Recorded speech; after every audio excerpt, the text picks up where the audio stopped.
Welcome back to the channel, my spooky friends. Tonight we delve into the mysteries that plague abandoned cities, those concrete jungles reclaimed by nature, haunted by whispers of the past, and shrouded in an eerie silence that sends shivers down your spine. We've got 3 stories of people who dared to venture into these forgotten realms, only to vanish without a trace. Our journey begins in the desolate ghost town of Garnett, Montana, once a bustling gold mining town teeming with life, now a skeleton of its former glory. It's here we meet our first unfortunate soul, a solitary prospector named William Dusty Jenkins, a man clinging to the golden dreams of a bygone era. Dusty, known for his gruff demeanor and unwavering determination, spent his days scouring the abandoned mine shafts, convinced that Garnett's veins still held untold riches.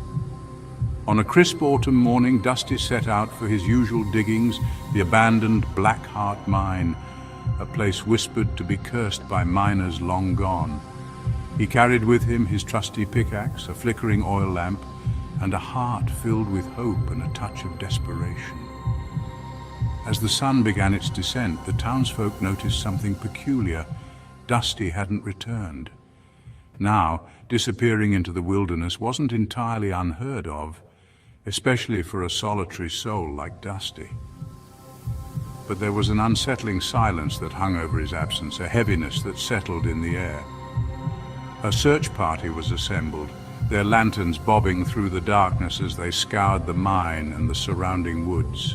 They called out Dusty's name, their voices swallowed by the stillness of the ghost town. But their search yielded nothing.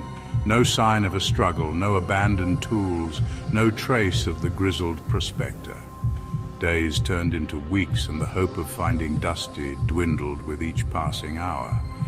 Theories began to circulate among the townsfolk, and whispers of the Black Heart Mine's curse grew louder. Some say Dusty finally struck gold, not in the earthly veins he so tirelessly pursued, but in a realm beyond our own. Others believe he became another victim of the mine's dark history, claimed by the spirits of miners past.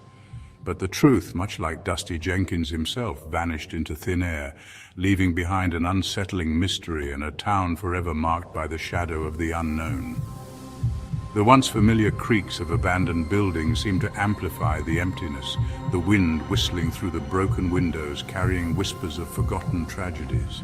And so, the legend of Dusty Jenkins, the vanishing miner, was etched into the very fabric of Garnett's history, a cautionary tale whispered around campfires. Our next journey takes us deeper into the heart of the American West, to the desolate and windswept plains of Nevada, where the ghost town of Rhyolite stands as a stark reminder of the fleeting nature of fortune and the enduring power of mystery. Once a bustling gold mining town fueled by the dreams of striking it rich, Rhyolite met its demise as quickly as it rose, abandoned to the relentless march of time and the unforgiving desert winds. It's here, among the crumbling buildings and shattered dreams, that we encounter the unsettling tale of a group of friends, college students eager to escape the confines of city life and experience the thrill of the unknown. Armed with backpacks, cameras, and an unquenchable thirst for adventure, they set their sights on Rhyolite, drawn to its eerie beauty and the promise of uncovering its hidden secrets.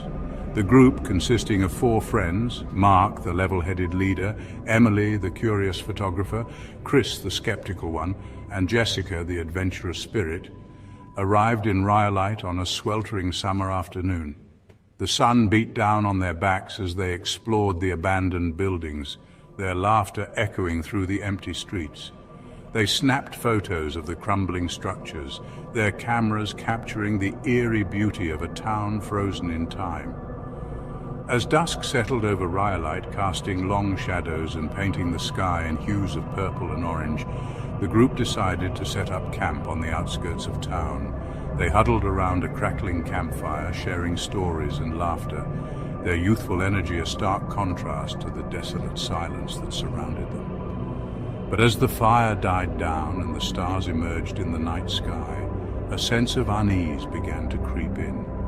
It started subtly, a flicker of movement in the shadows, a faint whisper carried on the wind. At first they dismissed it as their imaginations running wild, fueled by the ghost stories they had shared earlier. But as the night wore on, the unsettling occurrences became more frequent and more difficult to ignore. Emily, her camera lens always seeking the perfect shot, swore she saw a shadowy figure peering out from the window of an abandoned saloon. Chris, the skeptic of the group, scoffed at her claims, but even he couldn't deny the growing sense of unease that had settled upon them. As the night reached its peak, the group huddled closer around the dying embers of their campfire, their laughter replaced by hushed whispers and nervous glances over their shoulders. Then it happened. A blood-curdling scream shattered the silence of the desert night. Mark, jolted from his light sleep, scrambled to his feet, his heart pounding in his chest. He fumbled for his flashlight, its beam cutting through the darkness as he frantically searched for the source of the scream. It was Jessica. She was gone. Chapter 3: The Modern Phantom. Our final destination takes us far from the dust and decay of ghost towns to a place where the echoes of a forgotten city mingle with the chilling modernity of urban decay. Welcome to the abandoned district of Ordos City in China, a stark monument to unfulfilled ambitions, a ghost city in the making. Here, amidst the towering skyscrapers that stand empty, a chilling tale unfolds, a disappearance shrouded in the unsettling anonymity of the modern world. Our story centers on a young journalist, Anya, drawn to Ordos by its haunting beauty and unsettling stories. Armed with her notepad, a camera, and an unquenchable thirst for the truth, she ventured into the heart of the abandoned city. Anya was captivated by Ordos, by the eerie silence and the sight of unfinished buildings reaching for a sky devoid of life. She spent her days exploring, her camera capturing the surreal beauty of empty playgrounds, abandoned malls, and apartments with unfinished meals.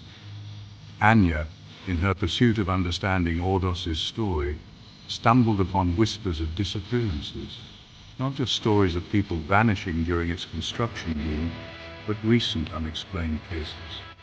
One story caught her attention: the disappearance of a young entrepreneur named Kai, who had traveled to Ordos to explore repurposing some of the abandoned buildings.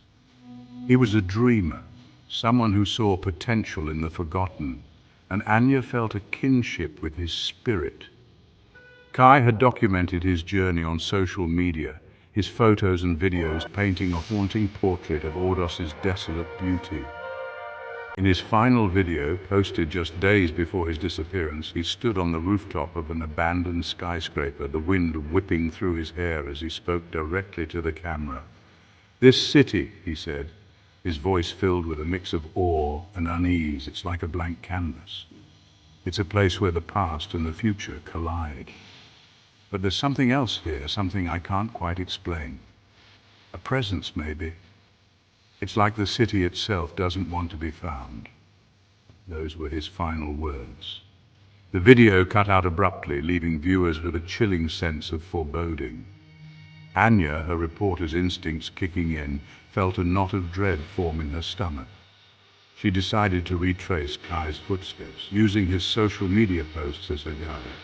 She visited the same locations, stood in the same spots, trying to see Ordos through his eyes.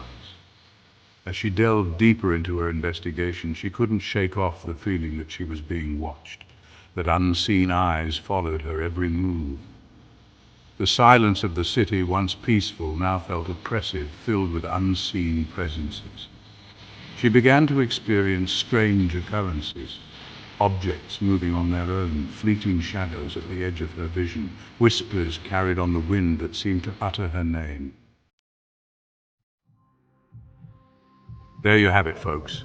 3 chilling tales of disappearances in abandoned cities, each more unsettling than the last. The silence of these forgotten places seems to whisper untold stories. Stories of vanished souls, unexplained occurrences, and the lingering feeling that we are not alone, even in the most desolate corners of the world. Do you believe these stories are merely products of overactive imaginations? Or is there something more sinister lurking beneath the surface of these abandoned cities? If you found yourself on the edge of your seat, clinging to every chilling detail, be sure to hit that like button and subscribe to the channel for more spine-tingling tales. For now, my friends, stay safe, keep your lights on, and remember, sometimes the most terrifying monsters are the ones we can't see.